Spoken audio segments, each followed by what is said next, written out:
চোত্তাখোলা উদ্যান উন্নয়নে ব্যাপক পরিসরে উদ্যোগ নেওয়া হয়েছে। আগামী 10 দিনের মধ্যে সেখানে যাচ্ছেন মুখ্যমন্ত্রী। সেখানে তার হাত ধরেই পথ চলা শুরু হবে নতুন দিগন্তে।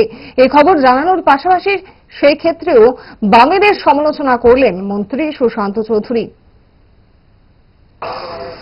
বিগত সরকার তৈরি করেছিল, কি শুনতাম? ভারত বাংলার মৈত্রীর এটা একটা সেতু বন্ধন, ভারত বাংলার মৈত্রীর এটা একটা চিহ্ন, এটাকে সামনের দিকে এগিয়ে নিয়ে যেতে হবে। না ছিল কোনো ক্যাফেটেরিয়া, না ছিল কোনো টয়লেটের ব্যবস্থাপনা, মানুষ বিনোদনের জন্য যাবে, সেখানে কতক্ষণ থাকবে, কি করে সময় কাটাবে, কোনো কিছু ছিল না। নতুন করে আমরা পরিকাঠামো গঠন করেছি।